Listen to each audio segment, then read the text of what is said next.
This story was a true story that happened in my village when I was only a 10-year-old boy. Although I was young at the time, I still remembered every detail in the story.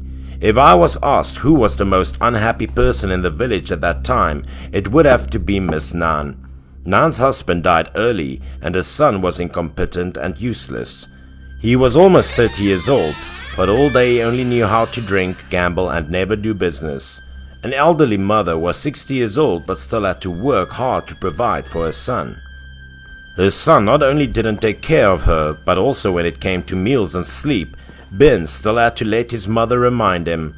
Every morning, Nan had to call her son until he would get out of bed. Because she had to repay Ben's, their already poor family was now even needier. A meal of porridge with dumplings was too luxurious for a mother. However, Benz could not be happy to see this meager meal. He went out despite his mother's call. The old mother always convinced him to take the right path and do good deeds, but Benz always ignored that advice. There was only one son in the family, but Miss Nan couldn't ask for anything, so she had to take care of everything, big and small. Miss Nan's health was poor, her limbs were slow, so she worked from early morning until noon in the hot sun. Everyone in the village loved her, but they couldn't help much because everyone was poor. Many people advised Miss Nan to kick her son out into the street. He needed to be independent, but anyway, for her, Benz was also the only child that she loved very much. At this time, the villager had just turned away when suddenly heard a loud noise, looked back and saw Miss Nan fainted, lying on the ground. The neighbor asked people around to carry Miss Nan home, then go to the place where they often organized gambling to find Benz. This woman rushed in and informed Miss Nan's condition, but Benz didn't care that his mother was fainting. For him, gambling was the most important thing right now. Seeing Benz's attitude, the people playing cards with him were also angry. They quickly ended the game and sent this unfilial son home. He just lost money and was taught life by everyone, so he was angry. Ben stood up, slammed the table and turned away, not forgetting to curse the other people a few sentences. When he got home, he opened the door with an angry kick, not caring at all for his mother ailing. He immediately rushed to the bed and scolded Miss Nan for embarrassing him, then turned and left. The mother used her weak breath to call and ask Benz to cook some white porridge because she was hungry, but his cold footsteps did not stop. Completely ignoring the life and death of his old mother, he went to another place to play cards. At this time it started to rain heavily. Benz looked up at the sky and swore a few words. He always thought that God was not fair to him because he was reincarnated into such a poor family. He continued to curse and immerse in the rain to the gambling area. He thought that this was the only way he could get rich quickly and forget his misfortune. By the time Benz got to the casino, there was already a muscular man waiting at the door. This man was a notorious debt collector in the village, once in prison for murder. Like many other gamblers, Benz was also involved with loan sharks. It seemed that Ben still didn't know the identity of this debt collector, so he ignored the man. The debt collector immediately blocked Benz. Just a small impact from the burly man made Benz tremble with fear. The debt collector pushed Benz out the door and warned him that if Benz didn't pay all the money, he wouldn't step foot in the casino. It seemed this debt collector had more humanity than Benz. The man also felt sorry for Benz's old mother, time and time again having to bear the debt for her children. Although Benz didn't want to go home, he didn't dare to attack. He knew that if he provoked the thug, he would only bring disaster on himself. Then he ran to another casino, but still no one let him in because everyone knew he had no money to play. By this time Benz was drenched like a rat. He was cold and hungry. Only now did he think about going home because there was no place to hold him. The rain was getting heavier and heavier. Thunder and lightning flashed continuously like the sky was angry with what Benz caused. Seeing the violent thunder, he also had a bad premonition. The whole person started to shake. Benz was scared, turned around and ran home as fast as possible. But he didn't run long enough before he was struck by thunder. He felt like an electric current ran through his body. Everything seemed blurry. He screamed in pain and fell to the ground. The screams of the sky mixed with the sound of rain made the atmosphere more mournful and deadly. His entire back was badly burned due to lightning strikes. Indeed, even God could not forgive an unfilial person like him. Accidentally, 2 villagers passed by and took him to the hospital. After knowing that, no one pitied him. The people in the village thought that this was the price he had to pay for his unfilial piety. The incident that the infilial Benz was struck by lightning spread throughout the village. Adults and children all ran to the hospital to see. At this moment he was screaming in agony because of the burn on his back, dragging his feet step by step to follow the other 2 kind people into the operating room. It seemed that God still left him a lifeline so he could correct his mistakes and take care of his old mother.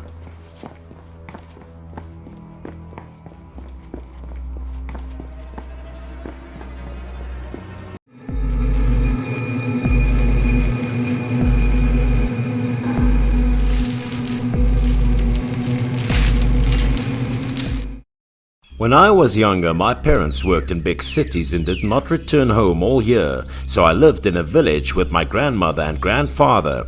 They loved and spoiled me so much that I became obstinate. I often went out with 2 naughty boys who were in the same class as me at the time. Once they asked me to use our PE class to run into the forest and collect bird eggs. One of them climbed a tree in search of a bird's nest, while the rest of us waited below. After climbing the tree, he looked straight in one direction and kept staring.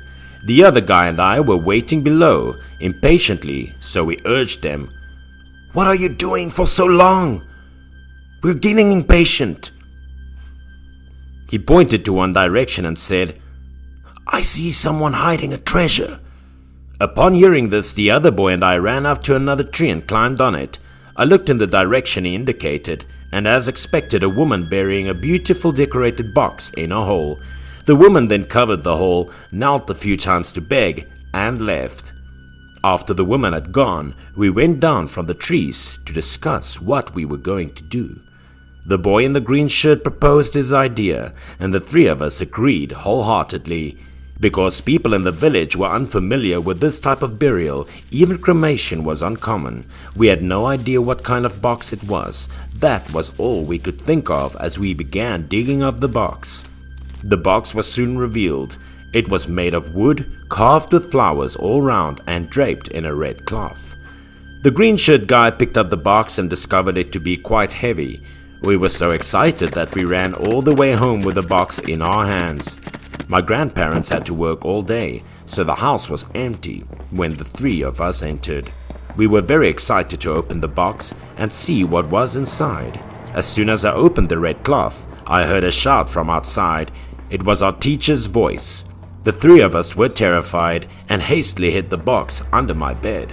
We climbed the backyard wall along the window, hoping to sneak out while the teacher knocked on the front door. As a result, when I poked my head out of the wall, I saw the PE teacher waiting for us beneath the wall. After being apprehended by the teacher, we were requested to invite our parents. I was chastised by my teacher all afternoon, and my grandfather picked me up at night. During dinner, I felt it was very cold in the house. After eating 2 small portions of rice, I got a headache and went to bed. That night I had a dream, or rather, a nightmare. A nightmare in which I was standing in the dark. A large house was not far away. I was so scared that all I wanted to do was get out of here as soon as possible. At this point, my friend who was in the green shirt walked right past me. With no soul eyes, he walked straight to the big house.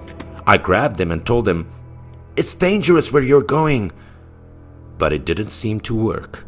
He suddenly became very strong and shoved my hand away, and I couldn't imagine from where he got his strength. I followed him as he continued walking towards the house. As I approached, I noticed that there was no door and that the house was carved on all sides. He climbed on the carved flowers. He looked so horrifying, as if he was some kind of animal. He climbed to the top and then vanished. What the hell was going on? When I saw that, I dashed after him to catch up with him. When I got to the top, I looked down but couldn't see the bottom because it was pitch black. I looked down at the ground feeling extremely insecure. Right at this moment, I felt like there was a hand behind me pushing me. I screamed in terror as I fell completely into the abyss. I screamed and sat up only to realize that everything had been a nightmare. I was sweating profusely, feeling cold and dizzy. It was nearly 4 a.m. and it was still dark. I couldn't sleep any longer, so I hugged my pillow and knocked on my grandparents' room door. When my grandparents discovered that I had a fever, they gave me fever-reducing medicine and wrapped me in a blanket. I quickly fell asleep as a result of the drug's effect. I opened my eyes in a dream and saw that large house not far away. I was afraid, so I tried to turn around and run. As I was running, a figure darted past me like the wind. I took a closer look, and it was the boy in the green shirt, and I was not sure what he was doing here again. Then, as soon as I turned my head, the wall with the carvings appeared in front of me. The boy in the green shirt began climbing unconsciously as if he were being controlled like the last time. I looked up higher and there was a figure crawling on the wall. It was the other guy who had been waiting with me under the tree. I gritted my teeth and climbed up, even though I had no idea what I was doing. Just like the last time, there was an abyss on the other side of the wall, and I was not sure who pushed me down. But this time was different. I didn't regain consciousness and quickly collapsed. I smelled burning straw and looked around. The front and back were both dark, and the walls were grey. Not far away, I noticed two figures lying on the ground. They were my two friends. I quickly crawled to the green shirt guy and flipped him over.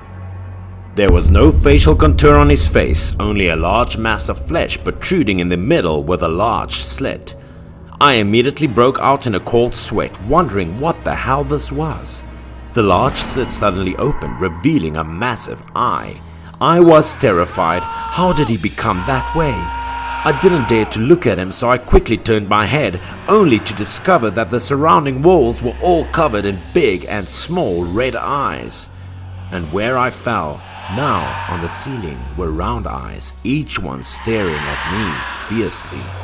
I rolled my eyes and fainted because everything happened all of a sudden. When I opened my eyes again, I was in the hospital with my grandparents looking at me with concern. But I didn't have the strength to ask for help. My throat was dry and I couldn't speak. I fell asleep again and couldn't wake up after a few seconds. This time when I opened my eyes, I was in the place full of eyes and my two friends had vanished.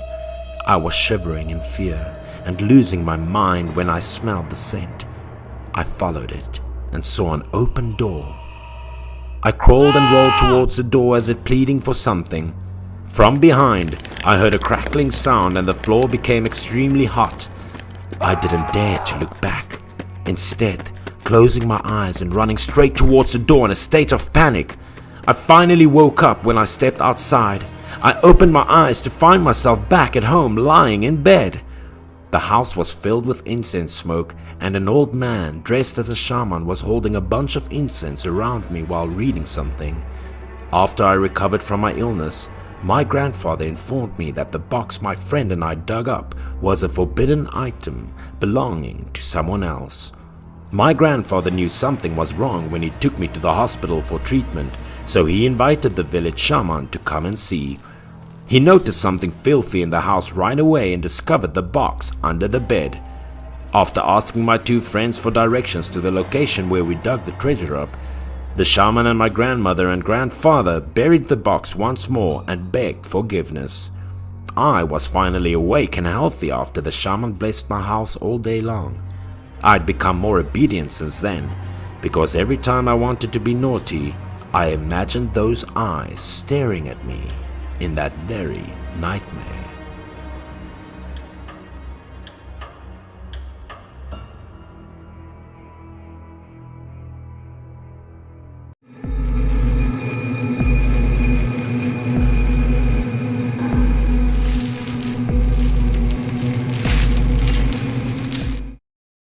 The story took place in a small village in Hunan province, China. In the village, Zhao and Li were a young couple who grew up together and had a very good relationship. but their parents didn't approve of their relationship. The two young people didn't want to be separated, but no matter how hard they tried to persuade their families, the parents on both sides disagreed, and the two were forced to separate. Without much thought, their fingers interlocked, and the decision was made. There would be no more laughter, no more tears, only deep love from their hearts, and not even death would be able to separate them.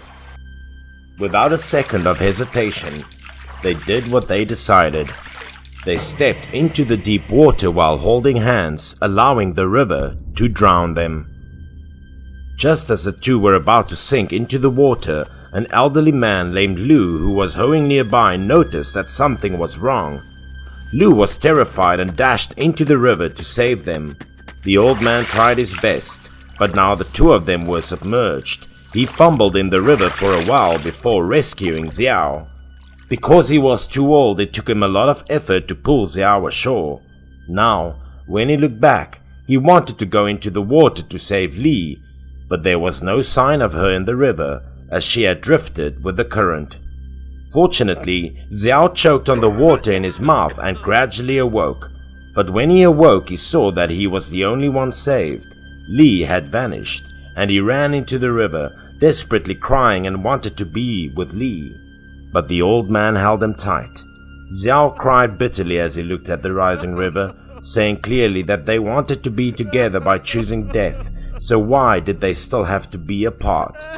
At this point, Lu could only console Xiao with words before escorting him back home. After returning home, Xiao rushed to Li's house to inform the family of the news, and Li's parents and brother immediately ran to the river. Many people in the village came after hearing the news and gathered on the river bank. "Li, my daughter!" her mother cried. Li's father asked many people to assist him in getting into the river to retrieve the body, while her mother was kneeling on the ground and crying so hard that her heart was tearing. But after searching the river for a while, they couldn't find Li's body, and with no other way to find her, her father paid for a few small boats to travel further down the river. Folklore held that the drowned person would float on his own. If not, because the majority of them are entangled in the water ferns, people were still looking for Li's body down the water. Her mother was sitting on the bank beating her chest and crying to death. She said that she regretted and shouldn't have opposed this marriage. She forced her daughter into this path. But there was no medicine to heal regret in this world, and no matter how much she cried, Li could not be revived. "It's my fault. Li, I hurt you." From 2 o'clock in the afternoon until more than 7 o'clock in the evening, the body of Li wasn't found. Her family had paid to search for 3 days, but the body could not be found, which devastated Li's father and mother.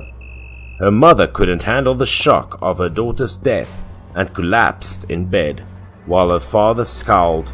That night, their family gathered to talk about how to resolve it. It was fine if nobody talked about her loss, but whenever Li was mentioned, the old woman's tears welled up in her eyes, beating her chest with regret. Her father was smoking a lot with a sad face all the time. The daughter was born from their guts, but now she was lying cold in the deep water, breaking their hearts. Li's brother stated that there was something wrong with the situation and suggested looking for a shaman to see if it could be resolved. The couple agreed with the idea. There was no other option. They could only try. 2 men arrived in Xiaoping village and looked for Mr. Shen's house. When a woman opened the door, Li's father said, "We came to meet Mr. Shen." The woman said nothing and turned around to let them into the yard. She brought the 2 of them into the room, opened the door, and informed people in the room that someone had come for business.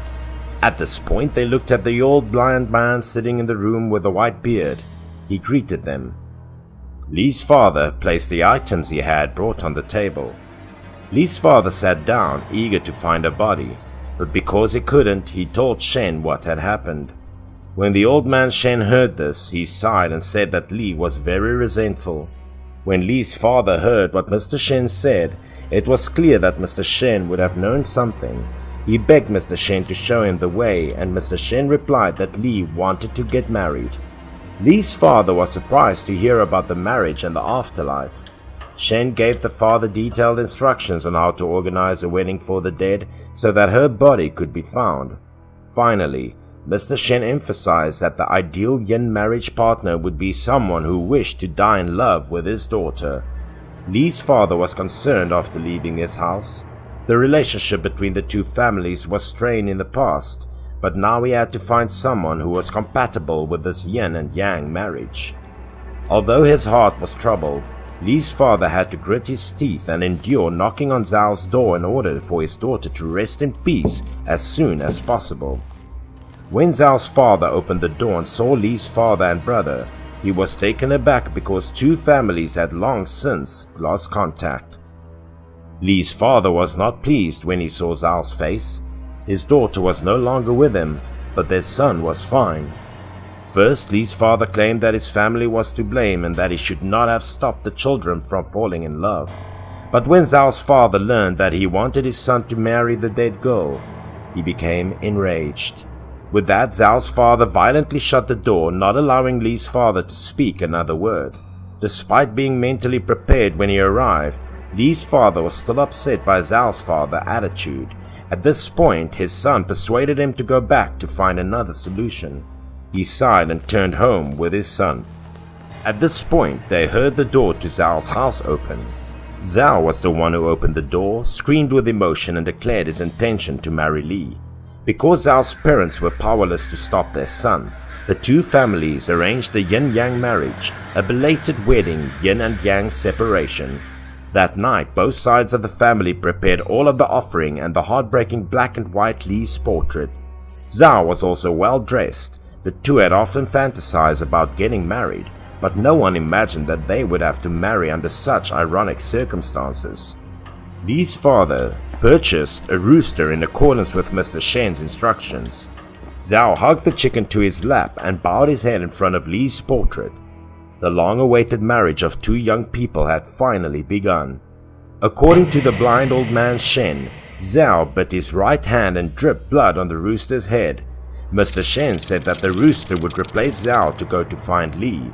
Li's parents then placed the rooster in a cage and transported it to the river where Li committed suicide. Li's mother hugged the cage, choking with tears. If they hadn't stopped the children, they wouldn't have done these stupid things. Li's mother threw the cage into the river, extremely regretful. After a while, the water began to bubble up, as if something was about to rise. Then, Li's body came to the surface. Li's face was still fresh after days of being submerged in water, and the long-awaited wedding finally took place. Li was Zhao's wife after this marriage. Zhao insisted on burying Li in his family's ancestral grave, despite his parents' objections. Zhao would never give up on this love, and he wouldn't marry until getting old. He told his family that he only had one wife in this life, Li, and that if he died, they should bury him with Li.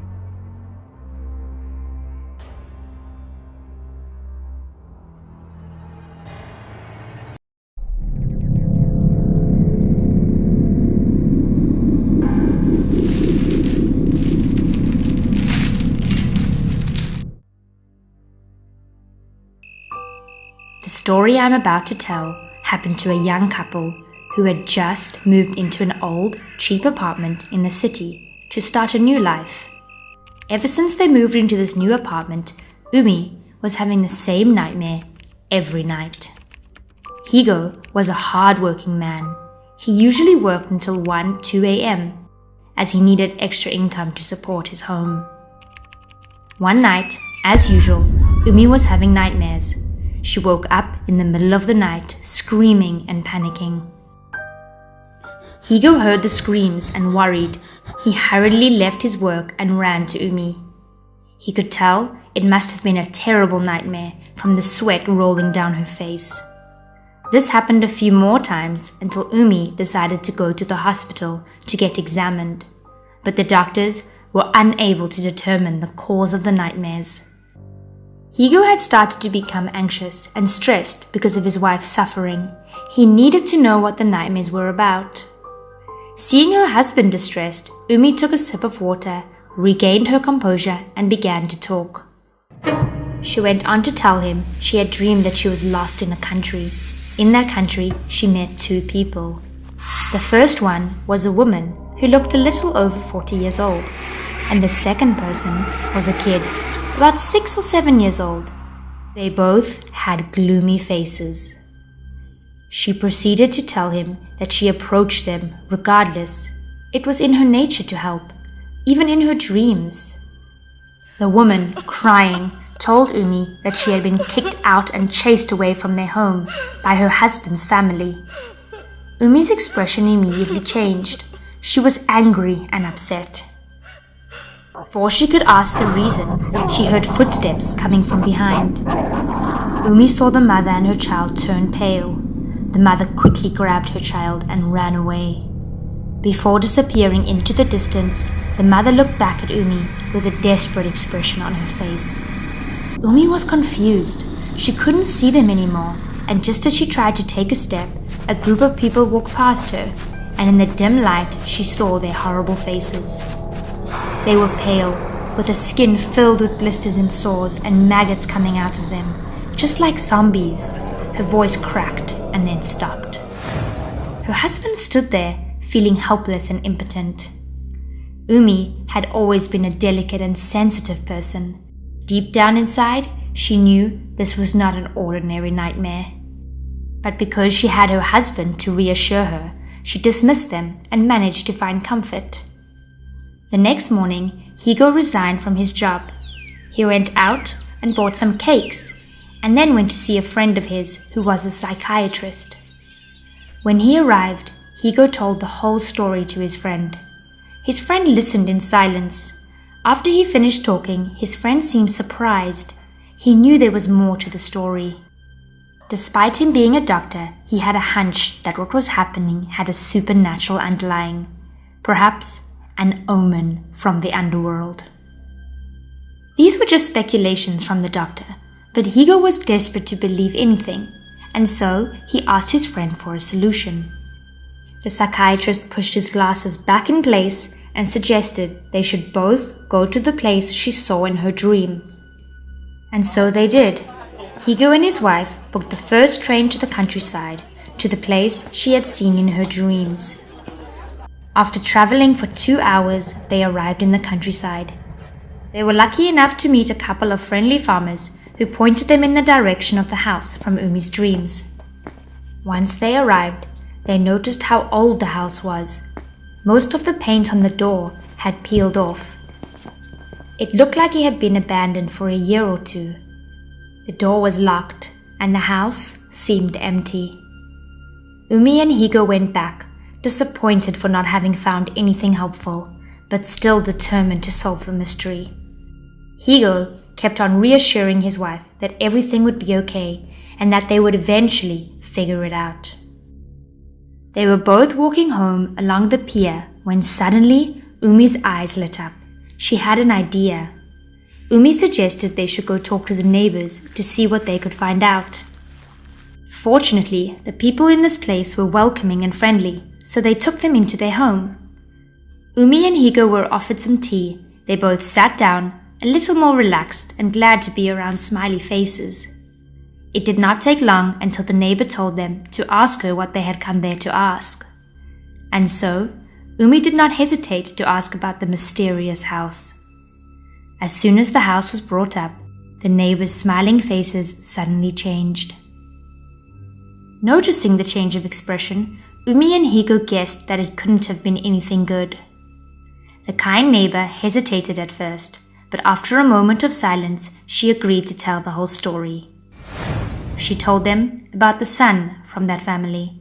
Apparently, he was a womanizer who spent his days deceiving woman after woman. The son's name was Zen, and he, one day, broke up with a girl named Kara that he had been seeing when he found out she was pregnant.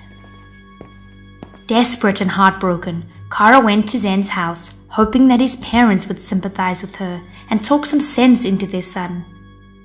She was received with insults and curses. Zen's parents chased her away.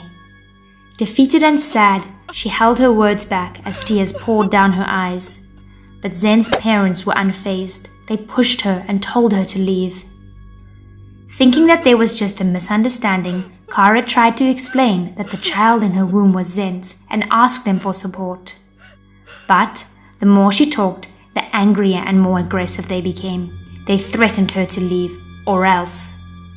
Then, without a trace of shame, they pushed the pregnant woman out of the door. Despite receiving terrible curses and insults, Kara tried to stay strong.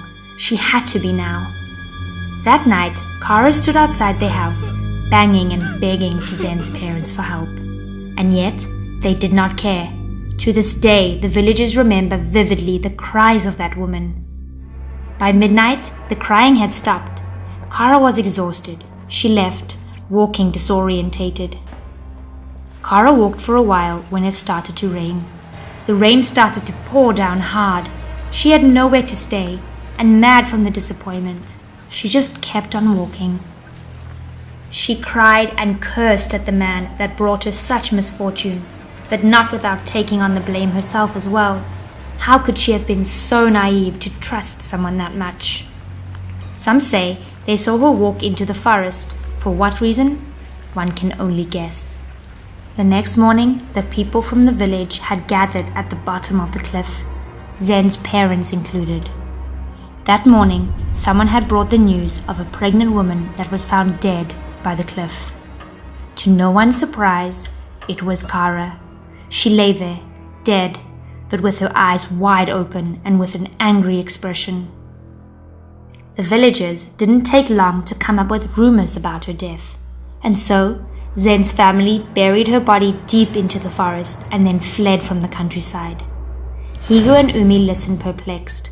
What they had heard confirmed to them the cause of her nightmares. They said their goodbyes and went on to search for Kara's burial place. After a while of wandering in the forest, they stumbled upon a rising mass of ground. They figured this was the place, even if there wasn't a tombstone. The next day, the couple brought some monks to chant and bless the place to allow Kara to transcend to the next realm. They also carefully cleaned up the area and set up a tombstone for Kara. Once the rituals were completed, Higo and Umi felt at ease. They lingered for a while longer there, taking their time to talk to Kara and her daughter, or at least what was left of them. After that day, Umi no longer had nightmares, but what transpired that one fine day never left her.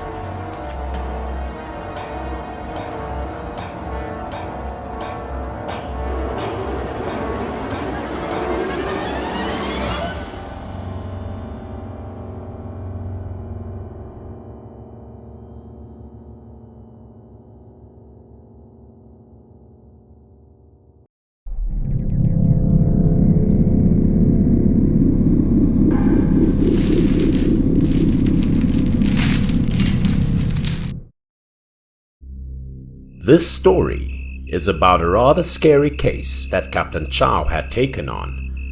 It was a massacre in a family.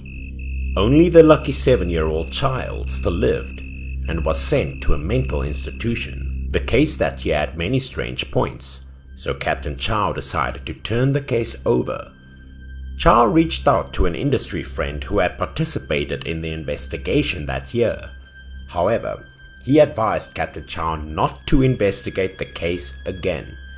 But Captain Chow was adamant because he had a feeling that something was not clear. When Captain Chow arrived at the mental hospital, the colleague reminded Captain Chow that the son of the family was currently very mentally ill.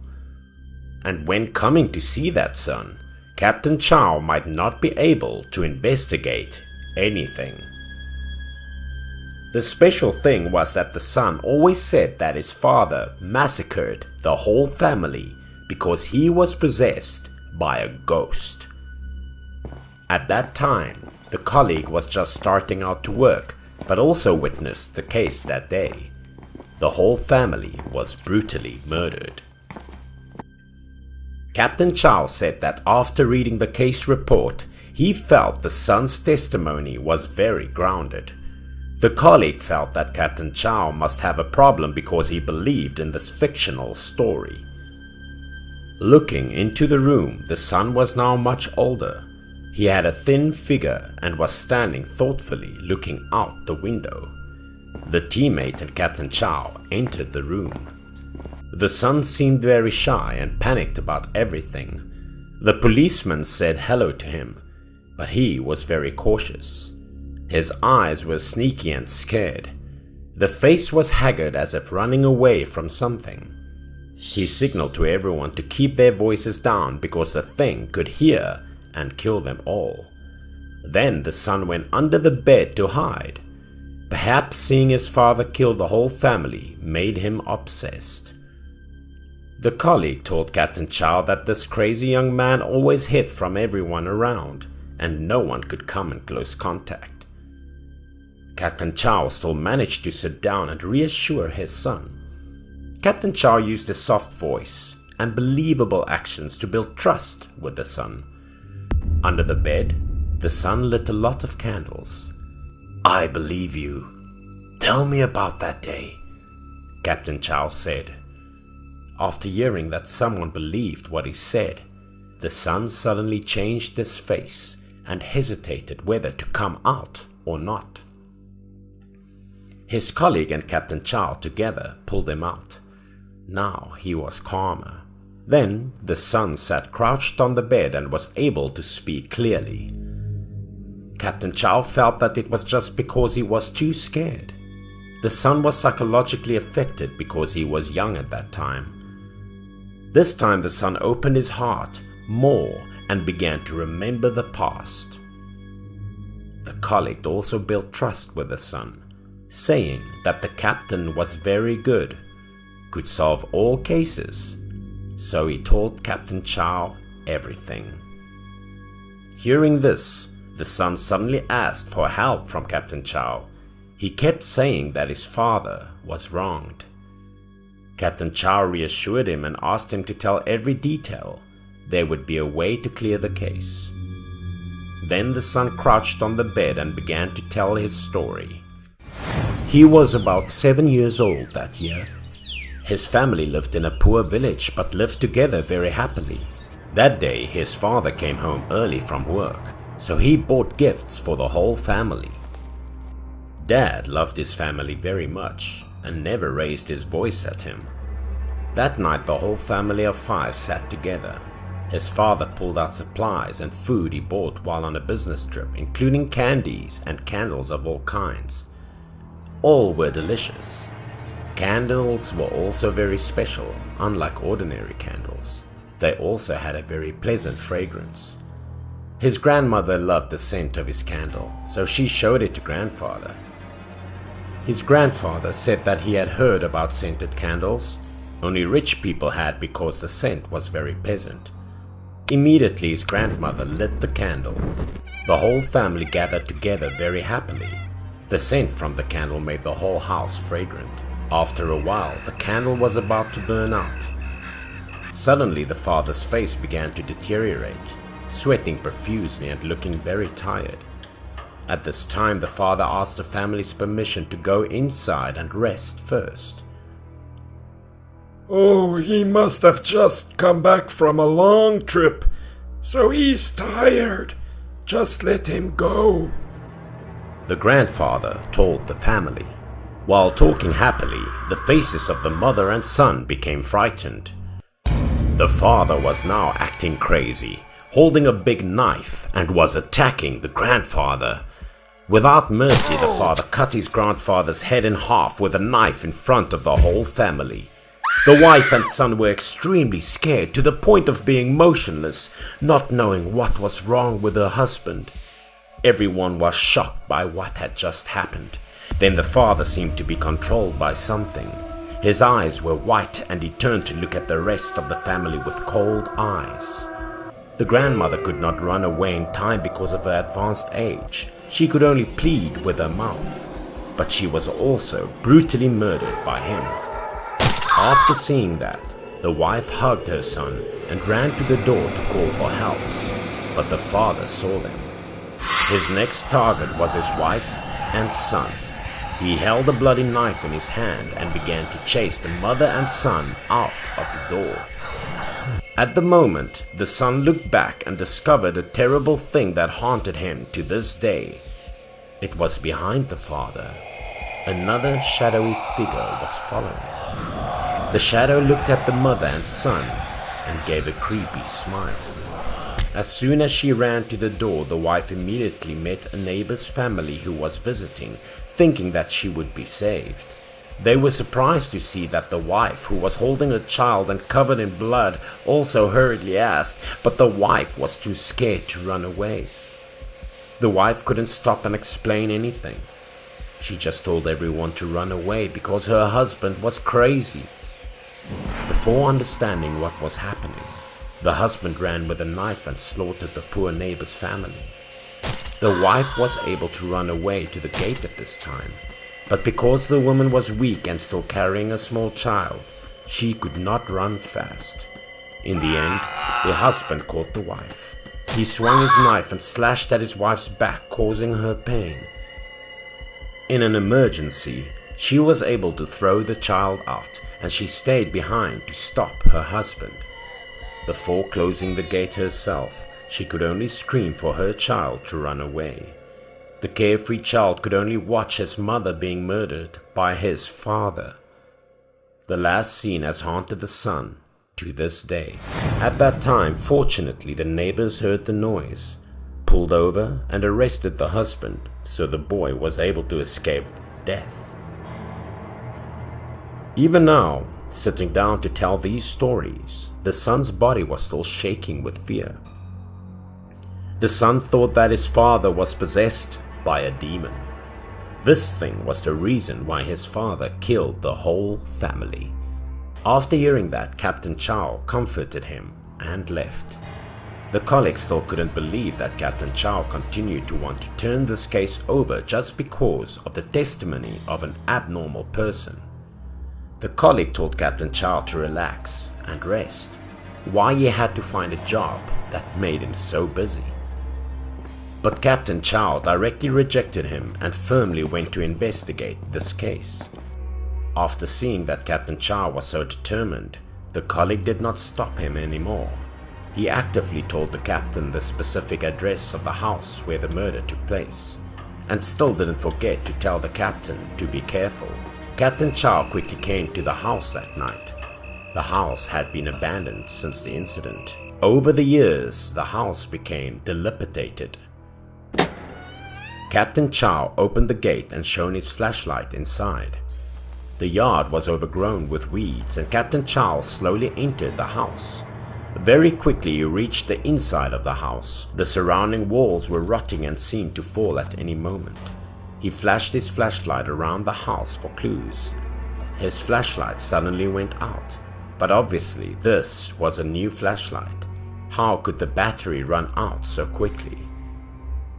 He tried to tap the flashlight to light it up because it was impossible to see anything without the flashlight. Suddenly, he heard noises from behind, which made him wary. In the end, he had to light a match to catch some of the glimmers of light so he could see the way.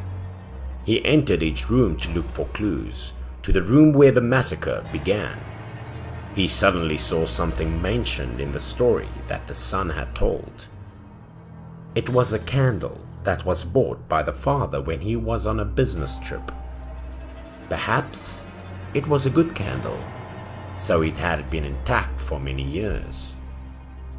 Without thinking much, Captain Chow lit a match on the candle to make it easier to light things up, and thanks to the candle he continued to go around the house to investigate.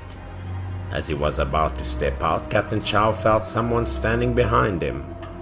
Quickly turning to look back, the ghosts of the person who was murdered that year gradually appeared before his eyes. At first, the grandfather and the grandmother approached Captain Chow and appeared more and more clearly. Then both the wife and the husband as the killer also appeared and flew towards the captain. In the end, all the dead people appeared. For a moment, Captain Chow was terrified.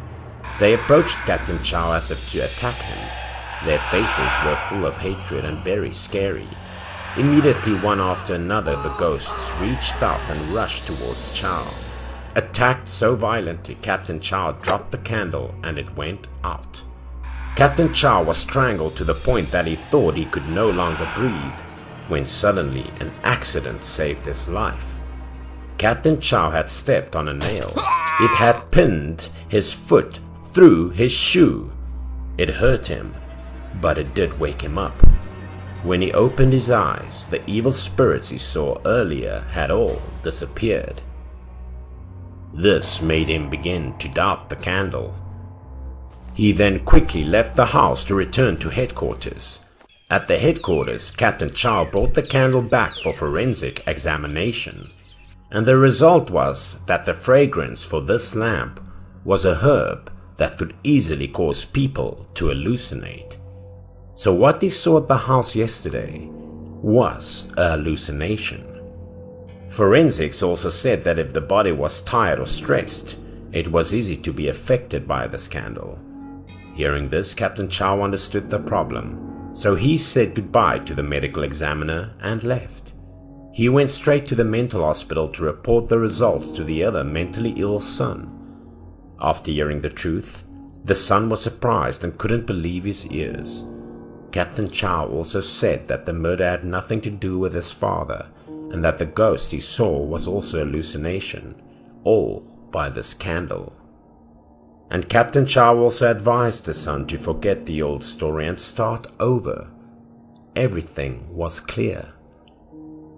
Listening to the captain's advice, the son seemed to have returned to normal. As Captain Chow was about to leave, the manager at the hospital called him back. He wanted to thank Captain Chow. Thanks to him, the other son's condition was much better. And according to the manager at the hospital, maybe the son would be discharged soon and return to a normal life.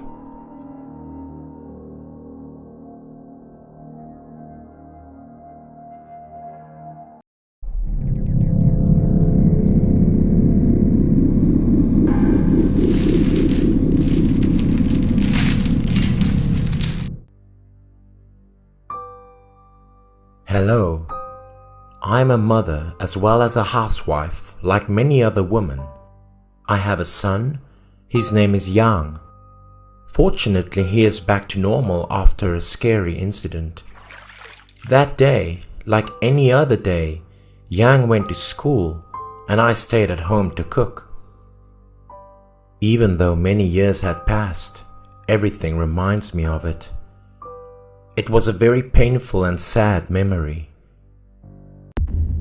That year, I was just pregnant with Yang on the way home from the antenatal checkup. My husband and I accidentally had a severe traffic accident. My husband passed away. I was left alone, giving birth to my own child and raising him to be a responsible human. Even though my husband's death caused me great pain, seeing my healthy son being born gave me some comfort. As he got older, Yang began to act strange, like the days we just moved into our new house. Yang kept looking into the distance. Then he would burst into tears like he just saw something unnerving. And every time that happened, there was no way to stop him from crying. Only when he would go out, he would eventually stop crying. Each time I was curious about what Yang saw because it was clear that he was just staring into an empty space in front of him. Sometimes he played alone happily. It would look like someone was playing with him, but nothing out of the ordinary was remarked. He seemed to be joking around and was very familiar with his imaginary friend. Seemed like he even had more fun than being with me. When Yang and I were playing jigsaw puzzles on the floor, Yang suddenly stopped and stared at the ceiling without saying anything. I wondered what he was looking at and asked Yang what did he saw on the ceiling. But he was incredibly focused. In return, the answer gave me chills. Someone was apparently hanging from the ceiling and seemed to want to play with him. But then again, I didn't see anything. I assumed that Yang had an imaginary friend, just like any other developing child. And that wasn't weird at all. But even when he was about to go to bed, he said that someone always lulled him to sleep every night. It became stranger by the day and made me question my sanity as I began to suspect that something strange was happening with my child. One day, when I took Yang for a walk, I met an old lady next door. The older woman looked at Yang and asked me strange questions. But the strange thing was that what she was asking was very similar to Yang's situation at that time, referring to him often talking to himself and repeatedly saying that he saw someone who was invisible to the naked eye. Suddenly, the older woman had a severe look on her face. She asked carefully about Yang's condition, whether he only saw them or was close to this invisible person. I saw the older woman's seriousness and wanted to find out about my son's situation. So I told the older woman the truth, that the boy seemed very close to that person. He even said that the invisible person sang him to sleep every night. Suddenly the older woman became alarmed. She said that if I didn't find a way to save Yang, the boy would lose his soul, get very sick, and die. She told me to call her if necessary, then gave me her phone number and left. But looking at my healthy son playing with a small dog in the distance, I doubted the older woman's words because I thought that children would always imagine invisible friends. Because children were growing up, and since Yang lost his father before he was born, he might have felt lonely. I still ignored what the older woman said until that afternoon. I took Yang to the park next to the forest to have dinner because I thought it would be good for him to go out more. But suddenly Yang went straight into the forest behind us. Even when I called his name, he didn't pay attention at all and would continue going deeper into the forest. Feeling strange, I quietly followed Yang because I wanted to know what was happening to my child. A little way to the edge of the forest, Yang stopped, turned to look at me, and then began to say incomprehensible things. He said that the people inside the forest were agitated and angry because the loggers had harmed their home. They said the loggers cut down all the trees around their residence, exposed them to wind, rain, and landslides that damaged their homes. I looked into the forest, but didn't see anything out of the ordinary. I didn't understand what he was talking about either, so I comforted him and took him home. But I began to remember the older woman's words and felt doubtful about it all. I began to believe that the imaginary friend was not Yang's own creation. That night, after Yang went to bed, I couldn't sleep. So I grabbed my phone and scrolled through the recent news. Suddenly, a piece of news caught my eye that shocked and surprised me to the extreme. In the middle of the forest was a large cemetery. They had cut down all the trees and intended to dig up the old graves there to move to another place, and they would use that land to build high-rise buildings. And the graves had all collapsed because forest exploitation affected the environment. I suddenly remembered the words that Yang said that morning. I stood thoughtfully in front of my son's bed and started to get a little scared. If what the older woman said was true, would it be dangerous to my son? And the next day, I continued to take him out to relax. But that day he seemed very strange, not as active as usual. He suddenly became afraid of everything, always hiding behind me and saying that there were too many people around. Even looking out in the street, the boy appeared worried, because the people were crawling towards him and their faces were supposedly very scary. Finally, out of panic, Yang seemed very tired and had a cold sweat on his forehead, even though I couldn't see what he was saying at all. Seeing that Yang's condition was getting worse and worse, and he could barely raise his head to look around, I decided to take a taxi home. Sitting in the car, he got worse. His face turned purple, his sweat didn't stop dripping, and he looked so tired. Halfway there, Yang suddenly asked to get out of the car because next to where I was sitting, it seemed that someone was sitting and staring at him. According to him, that person was inviting him to go somewhere. I was extremely worried about my son, but I could only hug him or comfort him. I then called the taxi to stop so we could walk. Since this area was an area close to home, there were usually many people passing by, so I thought it would help Yang to be less afraid, but it only seemed to make things worse. The neighbor's dog was usually very fond of Yang, but that day it also looked at my son and barked fiercely. My child seemed to be very afraid of the dog. The closer he got, the more the dog looked at Yang and barked like it could see something next to Yang. Seeing the dog act like that, I started to get even more worried, and I believed that what the older woman next door said to me might be right after all. As soon as the owner took the dog away, Yang was able to calm down and reduce his fear, while he usually would still play with the dog. When he got home, he started getting a fever. I tried everything but still couldn't help his fever. His face started to turn purple, the sweat didn't stop, and he was mumbling weird things. At this point I was too worried and I had no choice but to try and call the older woman next door because I understood that my boy was not suffering from some common illness. After listening to everything she told me, the older woman showed me how to help Yang recover, but I had to believe all of it and do as she told me. Not long after, someone brought me a chicken. I wondered what was going on. Then the girl said she was from the older woman's family, and the older woman told her to bring me a chicken. And according to the older woman's advice, I had to quickly cut off the chicken's head to get blood for my son before midnight tonight. Luckily, I found the older woman in time.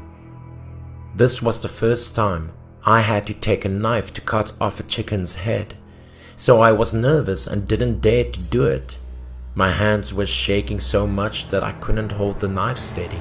But because of my child and my husband gone, I couldn't stand the thought of losing my child.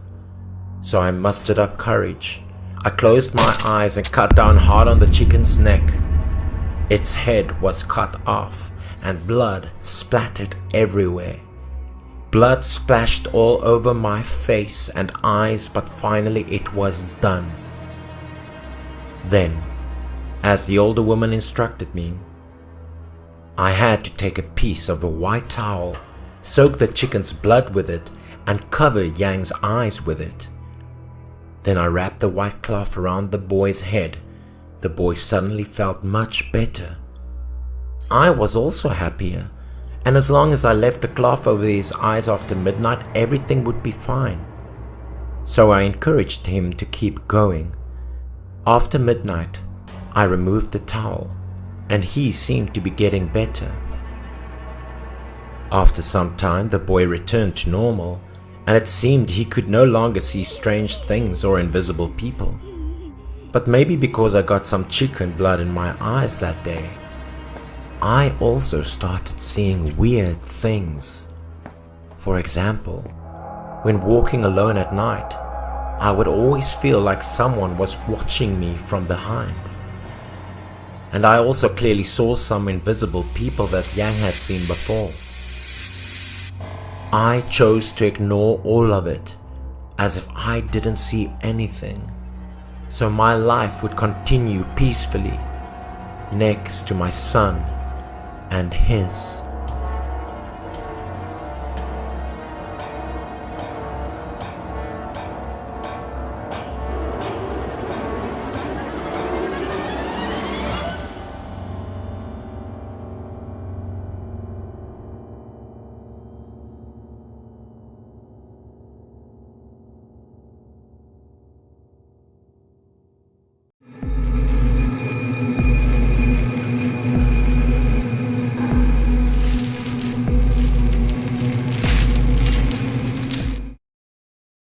This story happened in a residential area west of Liaoning City 8 years ago. That year, after graduating from technical school, I was assigned by school to work at a mechanical processing factory. That factory had an agreement with our school that would pay little salary for fresh graduates like us. At that time, we were in the category of interns because we didn't know much, so we had to let them use us. However, during that time, I met some good friends. When we had a rest on Sunday, we would gather to play games and have dinner together. That same day, my colleagues Zin and Fang would come to Fee's house to cook and drink together. Fee's parents were away for a few days so we could have fun. We just walked to Fee's house and chatted happily. As we approached the gate, an older man with white hair walked past us. We didn't pay much attention to the older man's ugly appearance, but the moment he passed us, I actually smelled a strong, rotten smell. The smell was so unpleasant that it made people nauseous. It was like the smell of an animal that had been dead for more than 10 days with maggots. We all frowned at the older man. At that time, I thought it was strange. The older man was well dressed and had a nice figure, but why was he so smelly? Fee lived in the same neighborhood as the older man, and they were very familiar. When I inquired about the older man, Fee introduced us. The older man's age was younger than his appearance, but why he became like that, no one knew. This incident would certainly make people curious. There was an incident in his family. That's why he was so strange, Fee said. It turned out that the man's wife fell ill and passed away. Currently he lived with his son, who was our age. Although the house would not be complete without his wife, the older man worked hard every day because he had a son. He wanted to give his son a good life. But he would never have thought that one day the worst thing in his life would happen. It was a robbery and murder case. Although the case was solved and the killer was severely punished, his only son was never resurrected. The man's life suddenly fell apart because his only motivation for living was gone. Since then, the man quit his job and didn't go out anymore. The older neighbors were very sorry for that man. However, about a month after the death of the older man's son, residents discovered something strange. One day, two people nearby passed by the door of the older man's house and said, "A good family disappeared in the blink of an eye. Poor thing." Suddenly they noticed that there were a lot of pamphlets posted outside the door, covering most of the plastered wall and giving off a burning smell. This thing at least showed that the man had not been out for a long time. The people around smelled rotten, so everyone suspected something was wrong.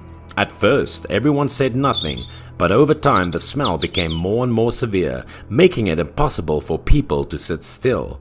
A few aunts and uncles in the neighborhood committee reported to the police. However, the police knew the older man became like this because his son was killed. At the same time, they also discovered that the older man did not have suicidal tendencies. But that aunt and uncle still decided to report to the police. The policemen thought for a long time because this was really important. It was not easy to break into someone's house without a superior's order. Probably because he didn't go out for a long time and didn't take out the trash. That caused a stench, the police said. Seeing that the police did not believe him, an uncle stepped in front of the crowd and told a strange thing he had seen in the day before. When this uncle was walking one night, he saw a man throwing trash around. The uncle approached and saw that the man was the older man near the house. In just a few days, the hair of the older man turned grey. The uncle barely recognized him. When the uncle saw the older man, he wanted to say hello and comfort the older man with a few words. But the older man reacted strangely. He turned and left without saying any word. This made the uncle find it very strange. In the past, this older man was often very enthusiastic. When he met everyone, he greeted everyone. Even if his family had a bad situation, he was always warm. The uncle turned his head and saw that the trash bag the older man had just thrown was even more stranger than usual. There was still a lot of blood on the bulging black bag, and there was still the same rotting smell coming from the older man's house. Was there something shady here? The uncle was frightened, stepped forward and tore the black bag open, wanting to see what was inside. This uncle was surprised because there were some dead crows inside. Some had just died, some had rotted and gave off a stench. This story made the uncle want to break his head because he did not understand. The uncle wondered if this older man was doing something shady. After hearing what the uncle said, the two policemen felt strange and finally decided to go to the older man's house to check. The uncle and the neighbor led the two policemen to arrive at the older man's house. The door seemed to have not been opened for a long time. The stench was strong. The police also thought it was odd and reached out and knocked on the door, but no matter how they called, no one answered and no one opened the door. At this time, the police also felt that things were not easy. Maybe something happened. The two policemen discussed whether to ask someone to open the door. They needed to see how things were going. At this moment, the door suddenly opened with a cluck, cluck, cluck, cluck. It was a man who opened the door. His hair was now white, but when the policemen saw him, everyone was surprised. There was a lot of blood on the farmer's body. The older man kept his head down and said nothing about the police interrogation. The police were afraid of something serious, so they quickly restrained him first. They asked the older man to stand still and not to move to make sure he couldn't do anything. That uncle and aunt's neighbor were both around the door at the time. They were amazed when they looked inside the house. Then some policemen ran over and checked the older man's house. In the kitchen, the policemen found a lot of crows with bloodstains all over the kitchen. There was also a crow being slaughtered in a basin of water, blood everywhere. The body of the man's dead son was not cremated or buried but lay flat in his bedroom. The situation at the scene was strange, so the older man was taken to the police station. After many questions from the police, the older man finally spoke. After the death of his son, he was sad for a while, but then he heard someone say that if he drank the crow's blood for 81 days, he could bring the dead back to life. The method sounded cruel and unscientific, but he was eager to give it a try. The older man cried as he told the story and kept begging the police to let him go because his son couldn't stop drinking blood for a day. After listening to the police, everyone was speechless because he loved his son so much and could do anything to hope for his son to come back to life. Because crows were not considered a protected animal and disposing of dead family members was not mandatory, the police released him. After hearing Fee recount that older man's story, my first reaction was to feel sorry for that man. However, Fee said that the people who entered the older man's house that day spread the rumor throughout the entire surrounding area. These people said that although his son had been dead for nearly 2 months, the body had not decomposed and the hair was still growing. As for whether the rumors were true or not, we didn't know either. Later, my family arranged for me to work in a factory in Jiangsu. I left my hometown. I didn't know if that older man's son would come back to life. Fee said that the older man suddenly moved out and no one knew where he went.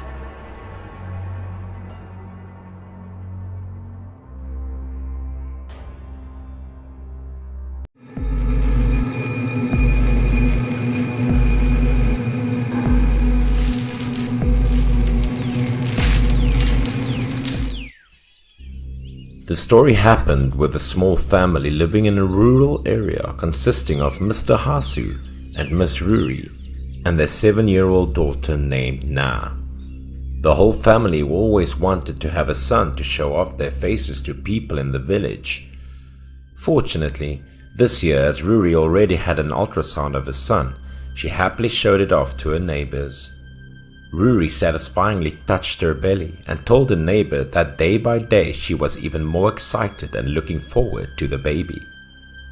Her neighbor offered a suggestion that she should be ready for anything. Besides, she had to consult a fortune teller too to wait for the good day and hold a ceremony to get her son's name. Ruri replied that only the family of her husband was superstitious, but she absolutely did not put much faith in divination. The neighbors still had the opinion that they had to abstain from giving all kinds of things for this child because the couple was having a hard time having a son in the first place. At that time, Na was playing nearby, so when listening to her neighbor's opinion, Ruri dragged her away to make conversation. The neighbors were surprised and asked, "Why did you do that?" Ruri said sadly that she was afraid to talk about the importance of her brother, and this made her feel somewhat sad about now. Finally, the day of delivery had arrived, and Hazu's family eagerly awaited birth, and eventually Hazu held the baby son in his arms. However, the warm atmosphere was immediately extinguished when Hazu shouted loudly at his daughter because she wanted to hold her brother. Arriving home, things started getting more difficult. The newly born son was sick with a strange disease. He kept groaning without eating or drinking. The couple were very worried. Ruri was anxious, especially when she saw the child's face deteriorating. Hazu hurriedly looked at his son and told his wife, "It is not good, my dear. If he continues to quit feeding like that, he will be malnourished." The couple hurriedly took their child to the hospital.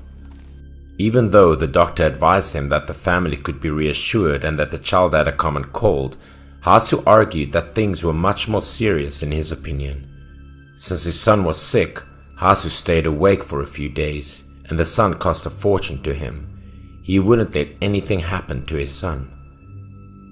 Hazu's mother was a feudal woman with strong feudal thoughts and discussed the possibility about asking a shaman to take a look at the child with her son.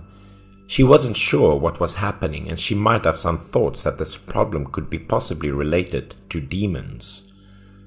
Hazu thought for a while and understood that what his mother said was correct. The mother went to find the famous magician and invited him to their home. She brought him in to meet Hazu. Hazu politely greeted him, politely explained the situation of the newborn child. Then he went back inside the house and called out loudly, "Mother of children, hurry up and bring our son here." Ruri slowly brought out the baby. His health was very weak at that moment. The shaman asked if the father had done anything unusual before the birth of his son.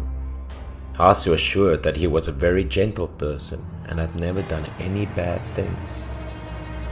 The magus looked at the child for a long time and then said that the child had a curse of death and it would be hard to save his life. The shaman went on to explain that the family had been cursed to have only one child, so that when the couple tried to have more than one child, the consequences would be dreadful. The grandmother gasped in surprise and believed in the shaman's words as she kept asking if there was a way to break the curse and save her unique grandson. The shaman sighed and said there was still a way, but they'd better forget it. The shaman glanced around and then said, "Just having one child in the family is enough." The words of the shaman were similar to the sound of lightning crashing on an eardrum. So in order to save the newly born, the only choice the family had was to throw away their firstborn. The mother was crying, hugging her daughter without letting go. She insisted that they should not believe the words of the magician.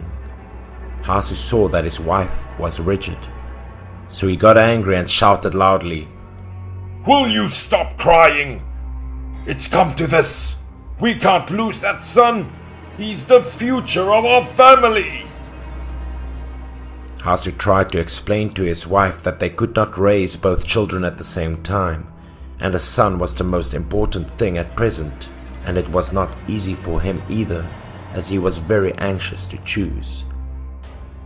Then Hazu hugged his daughter and dragged her outside while the mother and daughter screamed, reaching for each other. The desperate mother shed tears for her daughter. The poor girl was sobbing in fear. She didn't know where fate would take her when she had to leave her mother's arms. However, Hazu still insisted on taking his daughter away. He gave her to a man from the next village who wanted to adopt her. That night, the small family was completely absent from laughter and talking. The atmosphere was strangely gloomy. The Hazu family and their young son slept very early. Until late at night, there was suddenly a groan coming from nowhere through the window into Ruri's ears. The occasional moaning startled her to wake up. It was clearly a child's voice, Ruri thought to herself. Then she slowly pulled back the curtains as dim light from outside flooded into the room. Suddenly, in front of the window, there was a familiar figure of her eldest daughter, who was standing silently staring into her mother's eyes. Ruri was shaken. She rolled her eyes when she saw her daughter coming home at this moment. Moreover, before her eyes was a tragic appearance. Her whole body was wet, her skin was pale, and her eyes were as white as those of the underworld. The water ran down the leg of her pants into a pool on the ground, looking as if she had just been soaked in water. Her face was devoid of emotion. Her mouth began to sputter a few trembling words calling out to her mother. Ruri rushed over to see what was wrong with the child. She panicked and asked her daughter why this mess happened. However, the answer to her mother's questions was just cold silence from the poor little girl. After a while, she stammered a few words, saying that it was true that her parents wanted her to leave. Hearing all of this, Ruri bursted into tears, hugging her daughter and apologizing with all her strength. The little girl continued to say strange words. She said that it was too late and they could never go back to the way things were. Ruri rubbed her face and told her everything would be fine. It broke her heart as she stroked the hair of her daughter, but she knew that this was no longer her daughter. The little girl looked up at her mother and told her that she had to go now. She just wanted to come here to see her mother for the last time. The mother had not yet reacted when the little girl vanished like an illusion right before her eyes. When she looked back, only her shaking hands could be seen. The mother was so bewildered and couldn't understand what was going on. She lowered her head and looked to the ground. There was still a large pool of water on the ground, which might mean that the girl's soul really returned to it and that she probably met a bad fate. When the mother looked at the gate, she found it had been open. She rushed outside. She ran while screaming her daughter's name in madness. She was running across the village road that was dark without a person in sight. She screamed and cried even louder, knowing that something bad had definitely happened to her daughter. But all she saw was a dream. Hasu woke up holding his crying son. He tried to calm Ruri down. When Ruri woke up, Hasu asked a lot about what she dreamt about. She sadly recounted what she saw and her dead daughter with her soul appearing in the dream. Hasu didn't seem to believe it, but Ruri's attitude showed that what she said was completely uncensored. Hasu advised his wife to go to bed early. This time their family had many difficulties to face, so they had to try to overcome it all. The next morning, when Ruri was going to visit her daughter with her belongings, there was a loud scream in the yard, as a man in the next village who adopted Na came running in asking to meet the couple. Hasu greeted and asked him about what was going on as the man stammered and said, Your daughter left my home last night and I didn't see her in the morning. Ruri panicked when she heard the news. Hasu was now sweating profusely. His face was showing real concern. The man added that at the back of his house was a forest and a dangerous river, so they needed to find the girl immediately. When the mother heard it all, her eyes went wild with fear. She remembered what happened last night when she met the little girl. Could it be that this was an omen? The three of them went together to search for her and hoped that she had just gotten lost somewhere. But a tragic thing happened. Hasu eventually found the body of his daughter lying face down in cold water as he dragged his heavy steps with long tears. Holding the body of a child in her arms, Ruri cried for many hours on that day, and Hasu knelt on the ground with guilt and regret. Her mother mourned and tormented her heart for not being able to protect her daughter. Several months after the horrible event, the tragedy of the Hasu family didn't end there. The son also couldn't survive, as he passed away in the autumn of that year. The poor mother went mad with grief. She kept holding the pillow in her lap and calling for her children. And Hasu? He fell to alcohol addiction, as his fortune also disappeared with it. Now he had truly lost everything.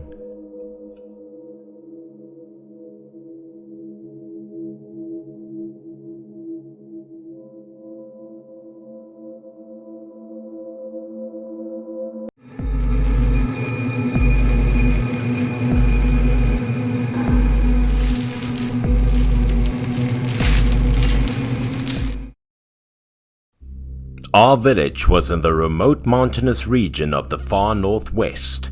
Because parents worried about their children going out at night to meet wild animals, they often told scary stories to scare our children. This creepy story happened a long time ago.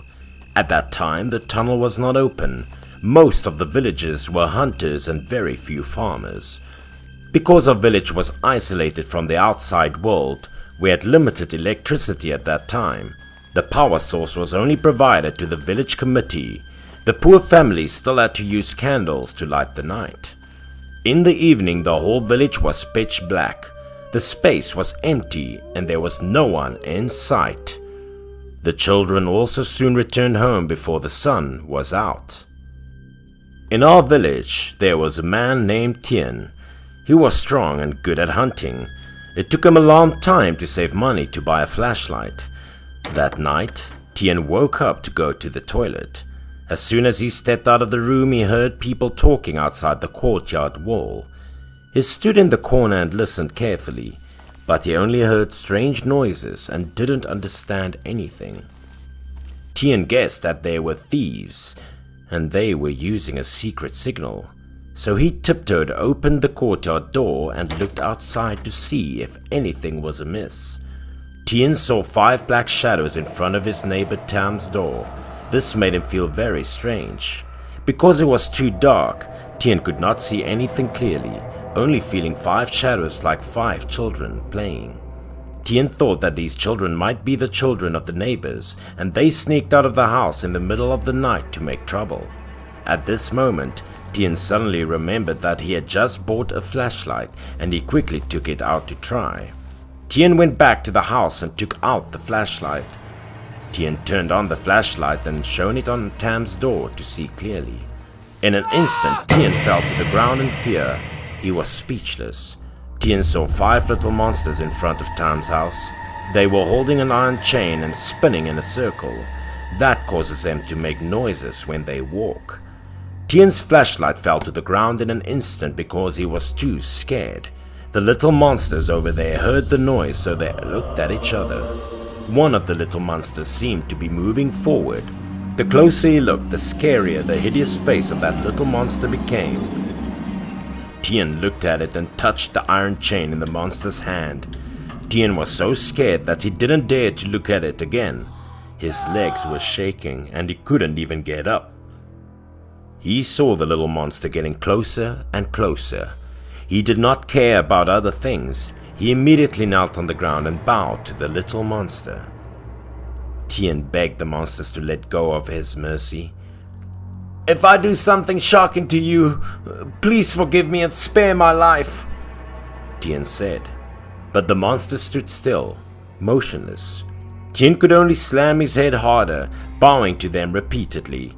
While bowing, Tien heard footsteps getting further and further away. His sweat fell to the ground, but he still did not dare raise his head to look. Waiting until there was no sound, Tien dared to look up. Of course, there was not a single person around. Tien hurried back home and called his father, Lao Tzu. "Dad, I just met a monster."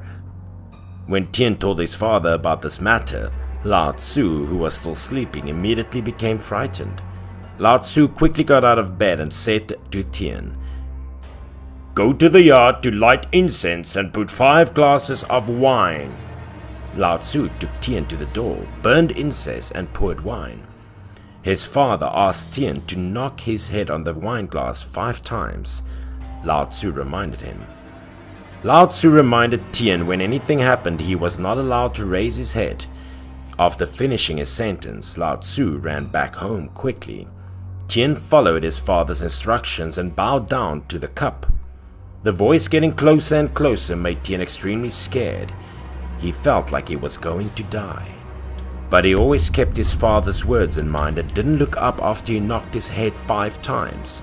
The voice was getting closer and closer to his ear. Tien closed his eyes tightly, afraid that Tien would be killed if he happened to see it. Then he heard a cup fall, and then there was no movement. Tien waited for a while, kneeling until his legs were a little numb. He slowly opened his eyes. On the ground, only the shards of 5 cups could be seen. He raised his head to look around. The flashlight that he had just dropped on the ground was still lit. The incense in the bowl had gone out. There seemed to be nothing to prove what he had just gone through, except for those fragments. Tien took the flashlight and returned to the house, his heart still pounding. As soon as he entered the door, his father sighed. "Looks like Tam from next door will not live long." Tien was surprised and asked his father what happened. Lao Tzu glanced at him and explained. "These are small ghosts sent by Hades who came here to lock the souls of the dying." According to what Lao Tzu said, Tien saw these things to be true to 80% of what he had seen. Tien was stunned because Tam was too young to die. He felt real fear. Since the monsters now drank and ate Tien's incense, they wouldn't kill Tien. Tien breathed a sigh of relief when he had just escaped death. Only the next day, when the sun began to rise, the countryside was still quiet. Tien was going up the mountain to hunt, suddenly remembering what his father had told him yesterday about Tam's short life. He unconsciously looked at Tam's house. At this moment, he saw the door of Tam's house open. Tam strongly took a gun and went out. Tien looked at Tam striding back, thinking that his father had lied to him about yesterday.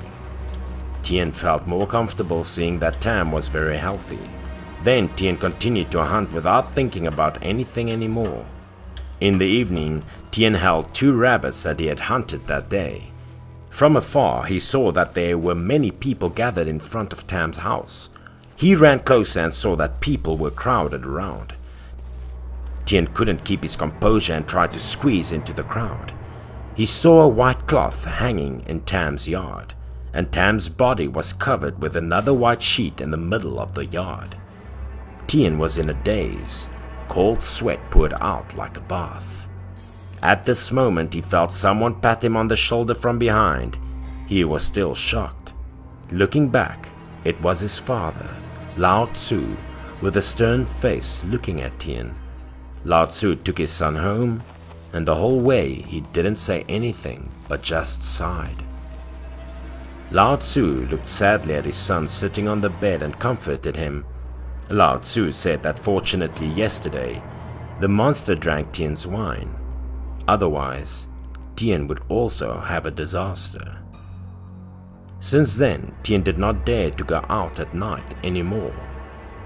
Later, other families in the village used this story to teach their children not to go out at night.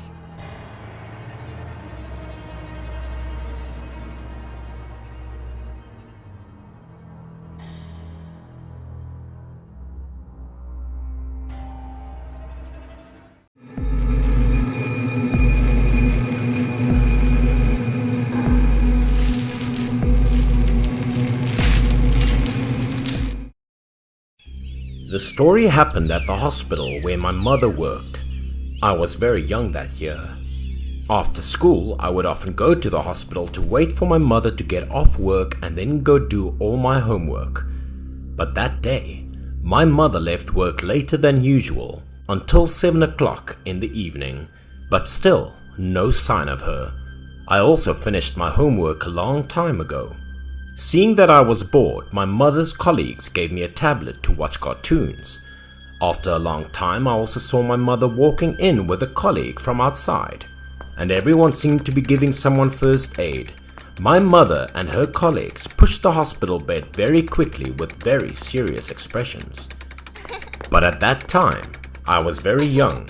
I did not understand the patient's situation and my mother's work, so as soon as I saw my mother, I was very happy and ran out to call her. In return, my mother was very upset, so she asked me to sit at the table and wait for her and not to make a fuss. My mother's reaction scared me a bit. After that, my mother quickly pushed the patient away, leaving me alone in the hallway. I was a little sad, lonely, and about to cry because I was yelled at by my mother and also waiting for too long. But I also loved my mother, so I didn't want to make her sad. So I was depressed and decided to go back to the front desk to continue waiting. But just halfway through, suddenly a cold wind blew from somewhere, making my skin turn into goosebumps. It was almost summer, so there couldn't be such a cold wind. The wind was so cold that it made my body cringe, and I felt like the cold air got closer and closer to me, getting colder and colder. Suddenly a patient was walking past me, and I felt a chill emanating from him that made me look up. But I didn't know why or when I looked at this man, I felt so scared. This feeling made my body tremble. Then he also turned his head and looked at me. His face was wrinkled, the hair was white and the skin was very pale, looking very scary. He didn't do anything to me, but I was so scared that I cried. My mind went blank, but I was still afraid of what he would do to me. But then he turned around and continued towards the emergency room. The strange thing was that no one seemed to have seen him. As he passed me, the coldness gradually subsided. He also walked very fast, like just passing people in the hallway. Soon he was at the door of the emergency room where my mother had just entered. Looking at his back, I saw him just standing there and looking inside, his figure looking somber. At that time, I just thought it must be a patient's family member visiting his family member. Even though I kept looking at him, I still had a feeling of fear. But that's all I didn't want to care about anymore. I turned to go back to the front desk, intending to continue waiting for my mother to finish her work. But curiosity kept me watching to see what he would do. After looking into the emergency room, I saw him sitting in the waiting chair in front of the room. Suddenly he turned around and looked straight at me. As soon as he saw that I was also watching him, he immediately reached out to me and waved as if I wanted to go there. I didn't understand why, but I was scared at that time. But I still obeyed and walked over to the older man. I felt like he was trying to tell me something important. When I got there, he started asking me strange things. He was surprised when I saw him. At that time, I didn't understand what he meant. As soon as I heard that I could see him, his expression became more terrifying, but he seemed very happy. He wanted to ask me to do a favor for him before he passed away.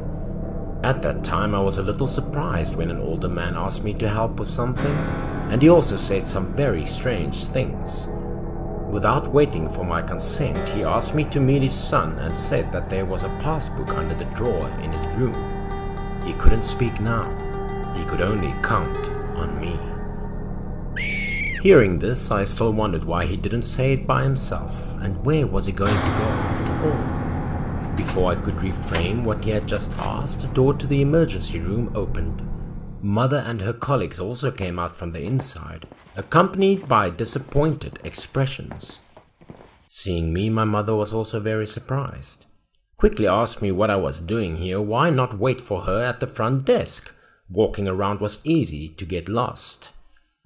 I quickly explained about the older man talking to me. So while crying, I sobbed, pointed to the waiting chair, saying that the older man was sitting there. But when I looked back, the older man was no longer there. I was also extremely surprised and confused because now it looked like I was lying. I looked everywhere to look for the older man, but he was nowhere to be found. At this time, my mother started to get annoyed and frustrated because she thought that the work was stressful and I still came to disturb her, so she quickly took my hand and pushed me away. I cried as I tried to explain to my mother and everyone about the older man. I also did not forget to describe to my mother the appearance of that older man, hoping everyone would believe what I said. But hearing this, everyone was surprised and a little panicked, because the person I just described was exactly like the older man who died in the emergency room that my mother and colleagues had just tried to save. Hearing this, my mother and everyone suddenly became silent because of panic, but I neither understood nor realized. I just thought that they didn't believe me, so I still tried to explain. My mother saw this and quickly pulled me out, so I had to leave without being able to help the older man with anything. I also didn't pay attention to the older man's request and followed my mother to leave. That night, after having dinner, I quickly went to bed because the following day was the first day of the week I had to go to school. After falling asleep for a while, I suddenly felt someone standing next to my bed. The cold air began to spread throughout the room. That made me wake up. I started to open my eyes. In my reverie, I saw a dark figure approaching in front of me. Immediately after that, I had to open my eyes wide and got up. In front of my eyes was the older man's face at night. His eyes widened and his tone was extremely angry. He whispered in my ear about my failure to help him deliver the word. I panicked and screamed at that moment. Looking back now, I feel lucky that the older man didn't do me any harm. My parents in the next room also heard the screams and ran to my room in a panic. The light was turned on and the older man also disappeared. Seeing my parents, I quickly hugged and sobbed. I told them about the older man who came to find me because I didn't help him. Only now did my mother listen and asked me to explain everything. Before, although I wanted to clarify, she still thought that I was too young for her to listen to me. I started talking about the cold wind in the hallway and how I met the strange older man. Then, what the older man asked me to tell his son. I also talked about seeing the older man standing next to the bed with an angry expression. The very following morning, my father was off work and took me to the hospital. My mother also found information about the older man and met his son. I told the son everything. He was also very surprised and emotional. Just the next day, the son came to see my family, and he bowed his head to thank us for actually having a passbook in the drawer that his father had left behind. If it weren't for me, the older man wouldn't have been able to get away with peace of mind.